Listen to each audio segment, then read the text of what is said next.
ये एक तासुर तो यही नजर आ रहा है कि पीएमएलएन अब क्योंकि उनका मुकाबले में पीटीआई का स्ट्रक्चर कमजोर है, पीटीआई के लोग अंडरग्राउंड हैं, पीपल्स पार्टी के साथ कोई मुकाबला नहीं है, तो उनको वो मेन पार्टी है। मगर जिस किस्म की सीट एडजस्टमेंट हो रही है पीएमएलक्यू से, क्यों इसकी जरूरत क्यों है पीएमएलएन को? बहुत शुक्रिया फरिया। जरूरत नहीं है, ये वो जो वादे हैं जो कि माजी में किए जा चुके हैं उनको निभाया जा रहा है। यानी चौधरी शुजात हुसैन साहब ने जब उन्होंने वोट दिया था, वोट ऑफ नो कॉन्फिडेंस के मौका के ऊपर शहबाज शरीफ साहब को, तो उस टाइम ये कमिटमेंट हो चुकी थी और उसी कमिटमेंट को ऑनर करने के हवाले से जो है ये फार्मूला तय पाया है। जो आप बता रही हैं कि जो 3 सीट्स दे दी गई हैं, इसके अलावा भी मजीद सीट्स दी जा सकती हैं। इसमें कोई जो है चंबे की बात नहीं होगी अगर मुस्लिम लीग नवाज अपना दरवाज़ा खोल दे उनके लिए। और सिर्फ अगर सीट एडजस्टमेंट होगी यानी मुस्लिम लीग नवाज की किसी जमात के साथ, तो वो बज़ाहिर पंजाब के अंदर सिर्फ मुस्लिम लीग काफ़ी होगी।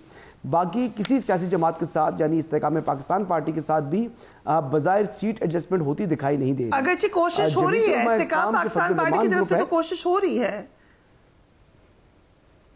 नहीं, मेरा नहीं ख्याल कि कोई कोशिश हो रही है। अगर उनके साथ कोई अलायंस बना भी तो वो पोस्ट इलेक्शन अलायंस बन सकता है, लेकिन इस वक्त तक ये दरवाजे दोनों अतराफ से बंद हैं। यानी आईपीपी ने भी बंद किए हुए हैं और मुस्लिम लीग नवाज ने भी बंद किए हुए हैं, क्योंकि अभी जो मुस्लिम लीग नवाज है वो पंजाब के अंदर अपने आप को जो है वो मकबूल तरीन जमात समझ रही है, जो कि एक एतबार से है भी, क्योंकि जो पाकिस्तान तहरीक इंसाफ की फर्स्ट और सेकंड टीयर की लीडरशिप है वो कहीं दिखाई नहीं दे रही। अगर तो वो मैदान में होते तो फिर एक कंपेटिटर उनके लिए मौजूद था और उनके लिए मुश्किलात भी खड़ी हो सकती थी। लेकिन अभी जो पंजाब ही था जो मेन बैटल फील्ड है आपके जनरल इलेक्शंस के अंदर, क्योंकि मेन सीट जो है तकरीबन 170 सीट जो है वो पंजाब से हैं, तो पंजाब में उनके लिए एक वॉक ओवर है। जब वॉक ओवर उनके पास आ जाए तो एक इतना बड़ा हेड स्टार्ट है जिसका एक हवा जो है वो आपकी सियासी जमात की बन जाती है। तो उसका डेफिनेटली इंपैक्ट दीगर सूबों के ऊपर भी जाएगा, बिलखसूस केपी और बलूचिस्तान के अंदर। तो सिंध में तो वो यानी एमकेएम के साथ सीट एडजस्टमेंट करने जा रहे हैं, लेकिन सिंध के हवाले से मुझे कुछ ज़्यादा इम्कानात इनके रोशन दिखाई नहीं दे रहे मुस्लिम लीग नवाज के। यानी अगर 1, 2, 3 सीट्स निकाल भी ले तो उससे इतना फ़र्क नहीं पड़ेगा। सिंध में बहरहाल पाकिस्तान पीपल्स पार्टी की पोजीशन मुस्तहकम है। जितने भी बड़े अलायंस बन जाएं, इसके बावजूद जो पीपल्स पार्टी है वो सिंध के अंदर अपनी हुकूमत बना लेगी। हसन, आपकी एक ट्वीट है, अगर मुझे इजाजत दें, मैं चाहती हूँ उस पर भी क्विकली कमेंट कर लें। आप बात जरूर अपनी मुकम्मल कर लीजिए। मौजूदा हालात और मेरी मालूमात की बुनियाद पर बगैर किसी शक व शुबे के इलेक्शन 8 फरवरी को ही होंगे। मेरा नहीं ख्याल कोई भी इतना कॉन्फिडेंट है जितने आप कॉन्फिडेंट हैं। इतने कॉन्फिडेंट तो इलेक्शन कमीशन भी नहीं है। ये कैसे इतना कॉन्फिडेंस आया है?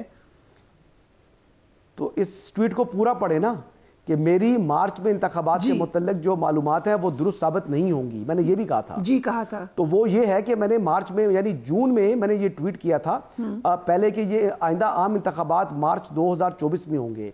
ऐलान खत्म हुआ, ये पूरा ट्वीट था। फिर उसके बाद जाहिर बात है कि अभी जो है मतलब 20 दिन पहले तक भी सिचुएशन यही चल रही थी कि इलेक्शन शायद मार्च में जाएंगे, एंड ऑफ फरवरी या अर्ली मार्च में। लेकिन फिर उसके बाद यानी जमीयत उलमा इस्लाम या दीगर सियासी जमातें केपी में जो है आपको पता है कि मौसम सरमा के अंदर 15% इलाके ऐसे हैं बलूचिस्तान और केपी के अंदर जहां पर फरवरी में स्नोफॉल होती है और जनवरी की स्नोफॉल, और वो जो है ना स्नोफॉल जो है वो स्नो मौजूद होती है, तो बच्चों की स्कूलों को छुट्टियां भी होती हैं। तो वहां पर पोलिंग का जो अमल था वो मुश्किल था।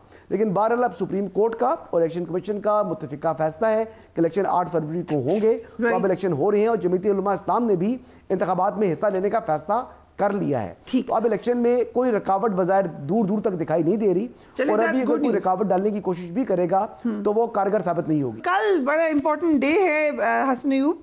क्या नवाज शरीफ की अजीजिया रेफरेंस केस में जो अपील है उसकी समाअत होने जा रही है कल, क्या मौकफ अपनाएगा नैब इन योर ओपिनियन? देखिए, ये तो अमजद परवेज साहब बता सकते हैं कि क्या मौकफ अपनाने जा रहे हैं। यानी जो नैब है इदारा, प्रोसिक्यूशन एजेंसी ने भी जो है वो जो एवनफील्ड केस के अंदर ये बात अदालत के सामने ये बात रख दी थी कि नैब ने अपनी मर्जी से ये रेफरेंसेस नहीं बनाए, बल्कि ये रेफरेंसेस उन्होंने सुप्रीम कोर्ट के हुक्म पर बनाए हैं। तो इन रेफरेंसेस के अंदर जो है वो कोई सब्सटेंस तो है नहीं। दूसरा देखिए, कुछ ऐसे मामला थे जो कि मामलात नैब से मुतलका नहीं थे बल्कि SACP से मुतलका थे ये रेफरेंसेस, लेकिन फिर भी सुप्रीम कोर्ट का हुक्म था, एक मॉनिटरिंग जज भी मौजूद थे और उन्होंने ही इन जो जितने रेफरेंस थे इनकी मॉनिटरिंग की है। और फिर ये जो फैसले आए थे, इन फैसलों को तारीखी फैसला भी करार दिया था बहुत से लोगों ने।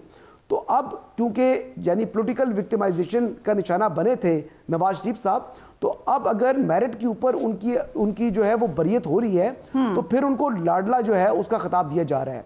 तो मुझे ताज्जुब है कि एक शख्स जिसको पॉलिटिकली विक्टिमाइज भी किया गया, अब मेरिट के ऊपर वो बरियत हो रही है तो फिर भी उसको लाडला कह रहे हैं। तो अगर इस अल-अज़ीज़िया वाले केस में भी नवाज शरीफ साहब की बरियत होती है तो वो लाडलापन नहीं होगा, वो 100% मेरिट होगा। ओके, टॉकिंग ऑफ वीडियोस, आज फिर कहा farmer interior minister Rana Sanaullah ने कि PTI के लोगों की हमारे पास वीडियोस मौजूद हैं जो बड़ी एम्बैरेसिंग होंगी। कुछ आपको पता है कौन सी वीडियोस की बात हो रही है? देखिए जी, ये वीडियोस वगैरह के मामले में मैं नहीं पढ़ता फरिया, यानी किसी की अगर कोई कंप्रोमाइज किस्म की पोजीशन में कोई वीडियोस हैं भी तो जी ये उसका और अल्लाह का मामला है और इसको उछालने की जरूरत नहीं है। बट हम देख रहे हैं कि वो आजकल मेन डिस्कोर्स का हिस्सा बनी हुई है। बुराई की तशहीर करने से, देखिए, एक बुराई की तशहीर करने से कोई फायदा नहीं है सोसाइटी का। उस बुराई की तशहीर पर कमेंट करने से कुछ फायदा नहीं है मेरा, ना आपका, ना आपके व्यूअर्स का।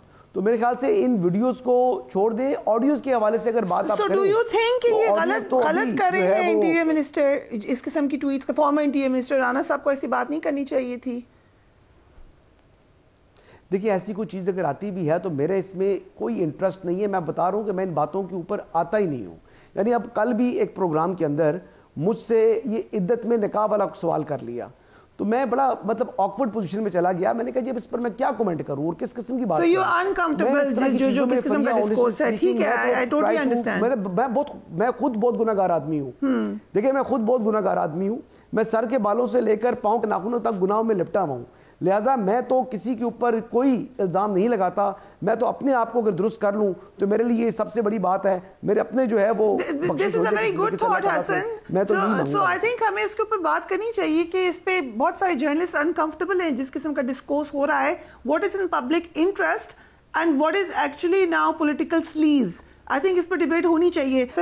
ये एक तासुर तो यही नजर आ रहा है कि PMLN अब क्योंकि उनका मुकाबले में PTI का स्ट्रक्चर कमजोर है, PTI के लोग अंडरग्राउंड हैं, पीपल्स पार्टी के साथ कोई मुकाबला नहीं है, तो उनको वो मेन पार्टी है।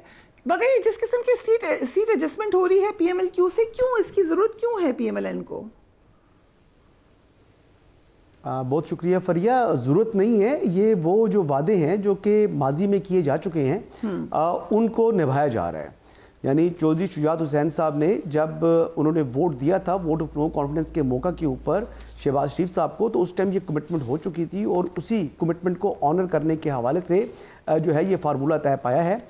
जो आप बता रही हैं कि जो 3 सीट्स दे दी गई हैं, इसके अलावा भी मजीद सीट्स दी जा सकती हैं। इसमें कोई जो है चंबे की बात नहीं होगी अगर मुस्लिम लीग नवाज अपना दरवाज़ा खोल दे उनके लिए। और सिर्फ अगर सीट एडजस्टमेंट होगी यानी मुस्लिम लीग नवाज की किसी जमात के साथ, तो वो बज़ाहिर पंजाब के अंदर सिर्फ मुस्लिम लीग काफ़ी होगी।